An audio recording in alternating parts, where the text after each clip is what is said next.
People say to me, oh, I have anxiety. And they talk about it like it's a bad thing. Like this anxiety demon has come into his life and ruined his life. You have anxiety over stupid shit. Keep your anxiety demon, and now have anxiety that you're not rich. Get to the point where you can't sit still and watch Netflix and eat ice cream because you are too anxious about the fact that you don't have $100 million. You might start doing some work. Oh, I have depression. Great, fantastic. I'm glad you have depression because you won't feel depressed on a yacht with 20 supermodels, 300 million in the bank, and a Bugatti waiting for you in the marina. Then you won't feel depressed. So it's a good thing you have depression because you don't have those things, and now you have to get them to feel better, so get to work.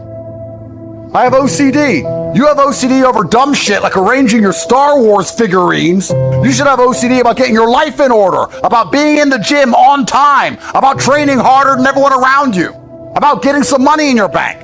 You don't have to get rid of these conditions. I would argue that Elon, the man who's putting rockets into space, probably has OCD. That's how he managed to get a rocket into space. And you're saying your OCD prevents you from fucking washing the dishes because you're a fuck up and you are a failure.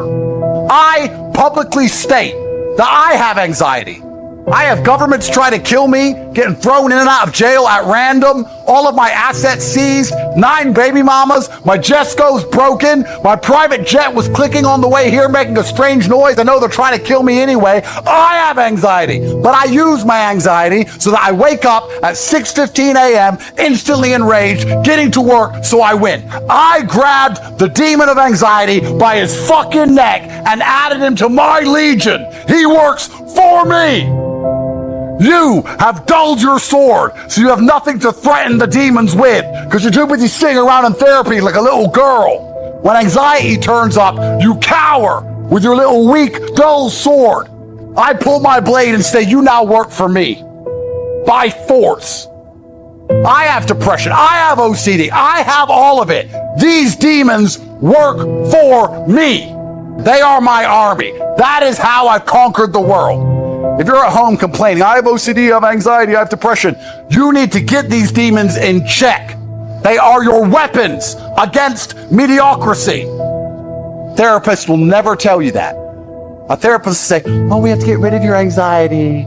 Just bend over, spread your butt cheeks. We're going to get rid of your anxiety. It's not a perfect world. It's a world of war and endless combat and chaos.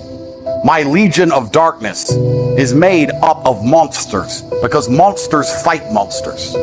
I can only beat my enemies because of all my flaws. It's because of everything that's wrong with me. There's things wrong with me, supposedly, but all of those things work for me. And it seems that whenever I direct my chi at any task, even escaping the highest level matrix setup in the most corrupt country on the map, I somehow managed to pull it off. You think I got out of this Romanian bullshit situation with luck? You think I got out of it with law? Or I was lucky? I woke up 4 or 5 times a night. I could not sleep.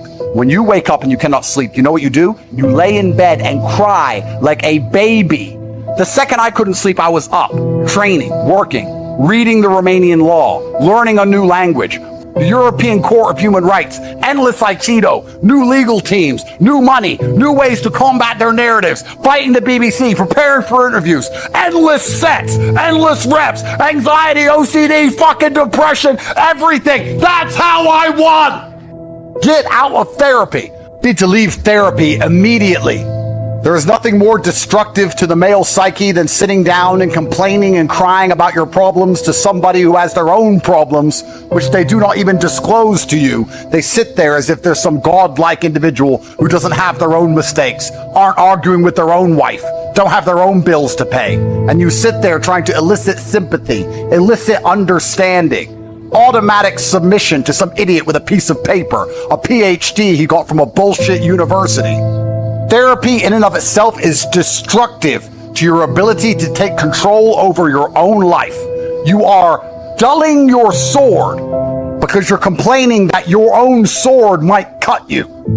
But it's your sword that cuts your enemies. You're denying who you are. You're denying all of the things that made you you. God gave you all of these difficult situations so that you could challenge yourself and you could find the best way to navigate them and stay sane. That is why God gave them to you, so that you can become a better version of yourself. And instead of learning lessons, instead of being thankful to God for the difficult things he's put you through, you instead go and cry to some human, fallible creature, complaining about how something happened 21 years ago. A therapist doesn't have a fucking time machine. And they don't try and make you feel better about what happened. They try and just justify your terrible reaction to said events. Because there's only one true human emotion that should come from negative scenario, which is anger. Someone can kill a member of your family and you can get sad or you can get angry. Angry gets something done. Sad?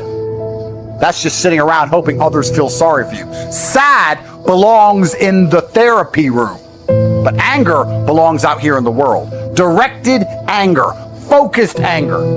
I'm not saying you start smashing your head against the wall like an idiot. I'm saying that very much like a focused concentration of water through a dam can power a city.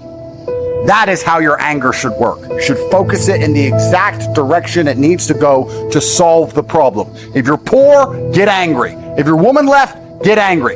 Get angry at yourself for being left. Don't get angry at the world you're poor. Get angry at yourself because you can't afford all the things you want. Anger is the correct response to any emotion because anger elicits instant action. You know, I'm so anti-therapy and I've had these conversations so many times with people. Their answer is that I need therapy, supposedly. If I need therapy, how come every single person on the planet knows my name? How come every single time I walk in the room, they're like, Mr. Tate? And everyone starts going, Top G, and getting cameras out. How come I'm an international celebrity with hundreds of millions of fucking dollars? How come when I was thrown in jail and put in a Romanian dungeon for 4 months to stare at the wall, I came out perfectly fine and still destroyed the mainstream media in all of their setup interviews in a way you could never do? How come I'm so monumentally successful and my women never turned on me and all I do is win, and you're telling me that I need therapy while you're in therapy and you're a nobody? Nobody even knows who you are. I don't need therapy. I self-therapize with anger because anger makes me brave. And my bravery has allowed me to grab demons by the neck. Anger is a fantastic force. It's perfectly fine for you to look around at your life, look at the house you live in, look at the car you drive, and get pissed off and go, you know what, I want a nicer house, and I want a faster car. There's nothing wrong if you take that anger and you direct it in the correct direction. Right now you're watching it and you look around you and you don't own the home you're in, get pissed off. If you're at a Ferrari on your drive, get pissed off. You need to sit there and realize, whoa. I have a few years of consciousness, and even less than that, I have a few short years as a young man. Age will damage you. I mean, if you're a millionaire in your 60s, it's not nearly as good as being a millionaire at my age. I became a millionaire at 28. You need to realize you've got a few short years as a young man, you're wasting them. Forced directed anger is an extremely powerful force. When I was broke, I couldn't sleep. I wanted money like I needed air. I am smart enough to know that money equals freedom. I'm not gonna live broke, get rich, or die trying. I understand that completely. I couldn't tolerate it, and I was so uncomfortable that it gave me the motivation I needed to escape. It's very easy to get exactly what you want if you try. What you have is people who try 60%. They try one day, then they miss a day. And then they say, I tried my best, but I still failed. You didn't try your best because you missed a day. I have always tried my best, which is why I have everything I've ever tried to get. I don't have the things I didn't try to get. If I see a man and he's like, I don't want to work, I don't want to try, I just drink. Well, then I don't like you because you're an idiot. The competition is absolutely and utterly fierce. Understanding that you're a man with a small pistol up against a mighty army, if you want to add a little bit of laziness on top, you're If I'm awake, I'm working. I don't take a second off. I don't relax. I don't rest. I don't stop. I don't chill. None. That is all I do. And you are at home competing against me, and you want to watch a movie tonight. All I'm trying to say is that the world, especially the masculine world, is one large, endless competition. If you want to win a game, you need to at least play it. You can pretend there's no competition, but then you're not going to win. If you wake up and realize that the car you want, other men want, the house you want, other men want, the job you want, other men want, when you realize this, you're like, okay, now I know the competition, let me go try and win. If someone were to say to me, Andrew, how do I get rich? I'd say, well, then you have to understand that all the money you're trying to make, other people are trying to make. So you need to be faster, you need to be more competitive, you need to try harder, you need to wake up earlier, you need to dedicate yourself. And if they say to me, I don't want to do that, I'm going to say, okay, then you're a loser, go lose, here's the next man who wants to win. And then when he wins, people are going to ask him how he did it. And I'm going to say, because he played the game. I sit with people who I used to go to school with from Luton who are still broke and tell them how to make money. And you know what they do? They answer back. Yeah, but it's not that simple because, the wife gets the kid, and you know what, and I don't like to do things that way. The way I like to work, the way you like to work is why you're fucking broke. I told you how to take your business of painting and decorating and make a serious amount of money, and now you're telling me the way you like to work? Then stay broke. They'll sit with a multi-millionaire and tell you their view. Oh, I think that know when you're out qualified and accept it and learn. Nobody, absolutely nobody, gives a fuck about you as much as you're going to have to give a fuck about. Nobody cares about you as much as they need to care to fix your life. Even your parents, even your friends, they care about you. Yeah, sure, there may be 2 or 3 people on the planet genuinely care about you. But nobody is going to come to your bed, drag you to a job, force you to work hard, and go and buy you a Ferrari. You are never going to have any of the things you want if you do not get them yourself. So if someone's overweight, they chose to be overweight. If someone's broke, they chose to be broke. I believe everything in the world is a choice. People will argue with me when I say that. They say, no, I didn't choose to feel this way. And I'll argue back that believing everything is a choice empowers you to make the change. Trying to say that everything is not a choice removes your power and your authority and your responsibility and your capability. So I think the most powerful thing you can do if you're a depressed or sad person is accept that you have chosen to be one and you can choose to stop being one. But surely your mindset as a man, especially in the world today, should be the mindset which allows you to be most competitive and win. Forget truth. If I believe the sky is green, but it doubles my net worth, you can say the sky is blue all day long. I'm saying it's green. My net worth is doubled because of it. So what is truth? What even is true and false? All of history is a lie. Everything on the news is a lie. What even is true and false? True and false is adopting the mindset or the strategies which allow you to compete. That's what's true. It's like fighting. People say lucky punch. There's no such thing as a lucky punch. It landed and you threw it. That's a punch. So what is true? Well, for me, what is true is what allows me to feel most powerful.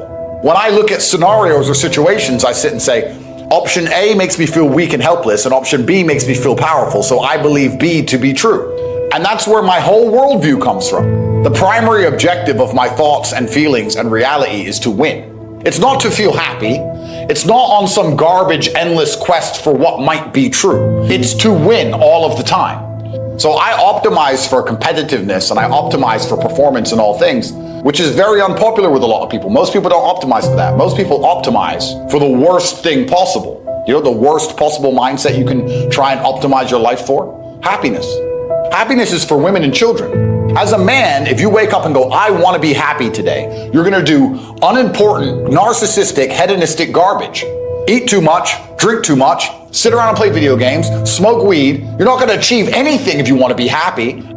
As a man, 99% of the time, you're going to be stressed or annoyed about something that's just happened, currently happening, or about to happen. That's life. We live constantly anxious. We have a lot of things to do. And you either suffer the consequence of the stress it requires to be a somebody, or you suffer the consequence of having no stress because you're a fucking nobody and you work in Starbucks and then you're a no one. So many men say to me, oh, how I don't feel happy. I'm like, so?